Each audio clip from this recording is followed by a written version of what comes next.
Bunalikol, bunalikol, bunalkol, bunalkol.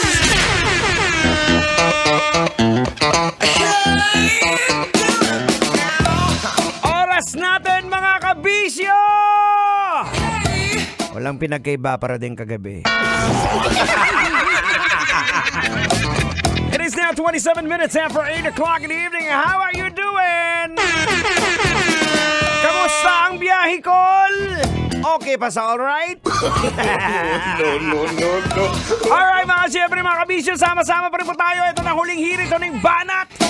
Huling pasabog! Dito pa rin po siyempre sa programa EDSA! Kasama pa rin Diego! Bandido! inyong kapitan sa EDSA. Siyempre hindi pa huhuli ang ating advisor, ang pinakamataliw sa lahat, ang pinakahenyo sa lahat. Henyo! Hindi na tender pero juicy pa rin. Ay binabati ko lahat ng mga nakikinig sa atin. Muli maraming salamat sa mga driver na nakatutok sa atin for making us na number 1 muli sa mga sasakyan. Oy, thank you talaga, Manong. We really appreciate you. Maraming salamat. I love you. Ayan, may chikinini ka na. Aragoy! Maluoy ka. Ay, naku mga kabisyo, shout out sa lahat po ng mga barangay na nakatutok sa atin ngayon. Mga barangay officials o mga nagpapapili. Kasi eto nga mga kabisyo ilang araw na lang daw ginasilihan nila mga liputan ka. Hindi bala!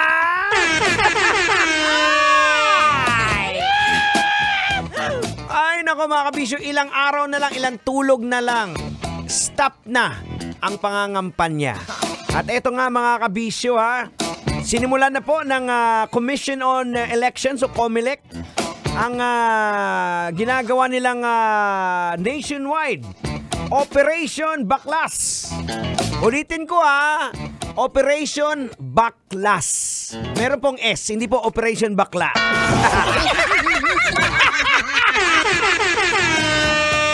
Ano naman gagawin ng COMELEC sa kung mag-Operation Bakla? Sila na makukuha nila. Operation Baklas, ibig sabihin yung mga campaign material sa mga kandidato sa parating na October 30 and that next Monday na po yan, Bilis ng oras, ano? Next Monday na. May mga ilang barangay kasi na hindi pa rin sumusunod. Oh no! Hindi sumusunod sa memorandum na inano ng COMELEC. At ayun, ang nangyayari, napag-alaman na binaklas na ng COMELEC yung mga posters na sumusobra sa 2 feet. Ayan backlash. Sumusobra sa 2 feet tsaka 3 feet kasi tapos hindi pa nailagay sa tamang area of campaign materials. Oo, kaya yung tinatawag na Operation Backlash. Eto na, logican na natin, Dutang! Sige, logican mo na yan! Logican na yan! Eto na mga kabisyo, lologican na natin to. Ano bang leksyon ang maaari nating makuha sa usaping ito? Well mga kabisyo, eto makinig ng mabuti The best way for you to choose the right leader ngayong eleksyon is to look out for these very small details. Sino ba sa kanila ang sumusunod sa rules na binibigay ng COMELEC? Oh no! Yon! So kung binaliwala nila o sinuway nila yung rules ng COMELEC, nako friend, nakakatakot yung mga ganitong pauupuin natin. Diba? Kasi, pag ito po yung nakaupo, which means, they will set their own rules. Oh no! Hindi nga nila sinusunod yung yung rules ng Comelec eh. Paano pa kung nakaupo na sila? Diba? Hindi rin nila pwedeng sabihin ng mga supporters namin ang gumawa niyan, hindi naman kami. That's the point, actually. Makikita yung leadership doon. Dahil kung magaling ka na leader, dapat napapasunod at napagsasabihan mo yung mga supporters mo na gawin yung tama. Alien? Alien, di ba? So mga kabisyo, makikita na ang leadership nila dito pa lang na wag mag-violate dapat ng Comelec rules pag sabihin nila yung mga supporter nila. Di ba? Dito pa lang, kahit hindi mo alam yung resume ng kandidato, makikita mo na kung sino ang dapat hindi iboto. So, scratch na yan. X na yan yung mga lumalabag. Oo, wala na yan. Tanggal na yan. Ang maiiwan na lang dyan sa listahan mo, yung mga hindi lumalabag sa rules ng Comelec. Which, ibig sabihin, need mo to do your assignment as a responsible voter. Try to do some research. May cellphone ka naman. May computer ka naman. Alamin mo kung ano bang background ng tumatakbong kapitan. Kaya mo nga mag-stay sa reels. 1 oras, 2 oras, 3 oras. Puro dibdib lang tinitingnan mo. Diba? Mag-research ka rin tungkol sa kandidato. Kaya mo rin din yan.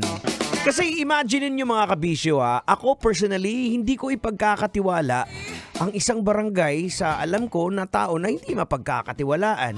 Kasi unang-una, gaya po ng paulit-ulit kong sinasabi. Alam ko, tumatakbo na yung tutuli sa tenga mo. Diba? Kasi sinasabi ko na ito po yung pinaka-importante na eleksyon, itong barangay. Kasi ito po yung direktang connected tayo. Again, sabi ko nga, pag may problema ka sa kapitbahay mo, halimbawa, hindi ka pinapark lang, naglagay ng paso sa... Eto na naman yung mga paso! Naglagay ng paso para hindi ka lang makapag-park! Hoy, pwedeng gawing slogan yan Pag ako... Maganda na. Pag ako ang binoto ninyo, tatanggalin ko yung mga paso na nakalagay dyan sa labas ng tahanan. Ganon yun. Isa sa mga pwedeng slogan pala yun, tatanggalin yung mga paso. So, ayan po mga kabisyo, dapat po yung ilalagay po natin dyan, yung talagang marunong mag-manage. Mag-manage ng barangay. Huwag po kayong maglalagay ng na barangay kapitan o kagawad na gamer. Kasi, bakit siyempre, paglalaroan lang kayo. Aragoy! Maluoy ka. Saya! Ay, clap your hands! Ang saya-saya! Clap your hands! Ay, naku mga kabisyo, ang bilis ng oras. Tayo po'y magpapaalam na ang oras natin. It is now 35 minutes. Makalipas sa oras ng 8:00 ng gabi.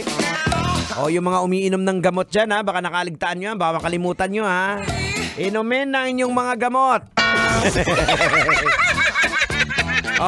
So mga kabisyo, ang tabayanan susunod na, syempre, ang pinakamakinis sa lahat, the flawless DJ of Love Radio.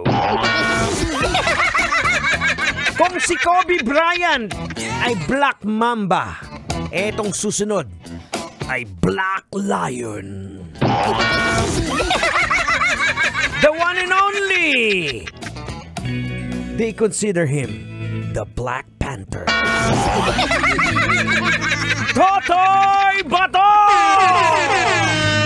Susunod!